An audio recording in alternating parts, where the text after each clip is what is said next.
You are walking down a street right now. You are surrounded by strangers. And without thinking, you are doing something remarkable. You are reading their faces, guessing their moods, sensing who is safe and who is not. You have been doing this your whole life. But the real answer to why you can do that is far stranger than you think. Because the brain doing it right now is not modern. It is ancient. And it remembers everything. Long before cities.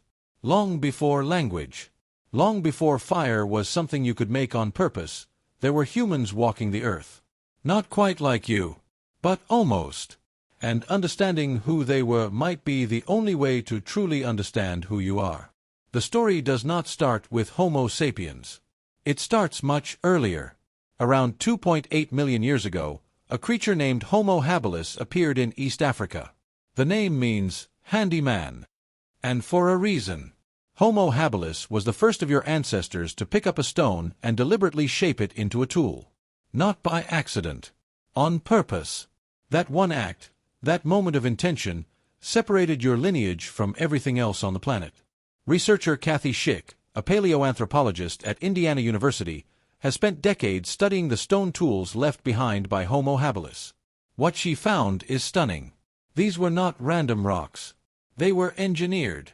Your earliest ancestors were already solving problems. But Homo habilis was small. Fragile. The world was dangerous.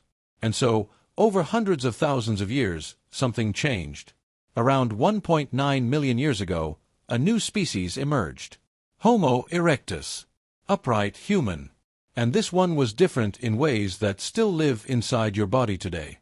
Homo erectus had longer legs. A deeper chest.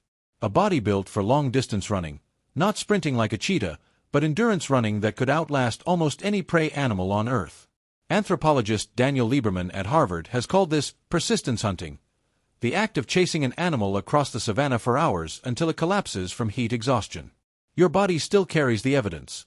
The nuchal ligament at the back of your skull that stops your head from wobbling when you run, the short forearms, the wide shoulders. You were built to chase. You were built to endure. Homo erectus also did something no other creature had done in the same intentional way. They controlled fire. Not just found it. Controlled it. Warmed by it. Cooked with it. And this single act rewired everything, including your brain. Cooking made food easier to digest. More calories were available from the same amount of food. And those extra calories went straight to an organ that was already growing larger by the millennium. Your brain. Now here is where it gets strange. Because Homo erectus was not alone. For most of the last 2 million years, multiple species of humans walked the earth at the same time. Not as fossils in a museum. As living, breathing creatures sharing the same landscapes, the same watering holes, the same prey. There was Homo neanderthalensis, the Neanderthals, who lived across Europe and Western Asia. Homo denisova, the Denisovans, discovered from a single finger bone in a Siberian cave in 2010. There was Homo floresiensis in Indonesia, a tiny human no taller than a modern 3-year-old, who survived until as recently as 50,000 years ago. And there was Homo naledi, found in the Rising Star Cave system in South Africa by paleoanthropologist Lee Berger, whose team made one of the most astonishing discoveries of the 21st century, a species that may have intentionally placed its dead in caves, not as random burial, but as something that looks uncomfortably like ritual. They were not brutish. They were not stupid. They were not the primitive monsters that old textbooks painted. Neanderthals had larger brains than you. They made jewelry from eagle talons. They mixed ochre and manganese to paint the walls of caves. They buried their dead with flowers, or at least, that is what the pollen record found by archaeologist Ralph Seletsky at Shanidar Cave in Iraq suggests. Neanderthals grieved. Neanderthals made art. Neanderthals were, in almost every way that matters, people. And then, around 300,000 years ago, your direct ancestor appeared. Homo sapiens. Wise human. That is what the name means. Wise. But wisdom did not make you immediately dominant. For tens of thousands of years, Homo sapiens and Neanderthals lived side by side across Europe and the Middle East. And they did not just coexist. They met. They interacted. They had children together. You know this because today, if you are of non-African descent, between 1% and 4% of your DNA is Neanderthal. If you are of Southeast Asian or Pacific Islander descent, you carry Denisovan DNA too. The ancient humans are not gone. They are inside you. Every time you catch a cold and your immune system knows exactly what to do, there is a good chance the gene doing the work came from a Neanderthal who lived 60,000 years ago. So what happened to them?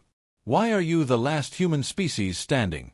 This is the question that haunts paleoanthropology. Researcher Chris Stringer at the Natural History Museum in London has spent a career trying to answer it. The evidence does not point to a single massacre.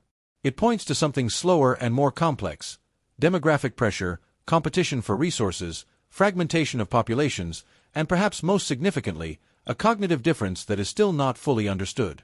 Homo sapiens could do something the others seem to struggle with: symbolic thinking at scale. Language that could describe things that did not exist yet. Plans that reached years into the future. Stories. Myths. The ability to organize a group of 500 strangers around a shared belief. That was the true revolution. Not the spear. Not the fire. The story. Because a group of humans who share a belief can cooperate with people they have never met. And that changes everything. It built trade networks. It built armies. It built civilizations. And it started in the mind of an ancestor standing on a savanna who looked up at the stars and wondered what they meant. Tonight, you are going to scroll through a feed. You are going to read a story someone posted. You are going to feel something: anger, hope, fear, connection, about something you will never personally experience, told to you by someone you have never met.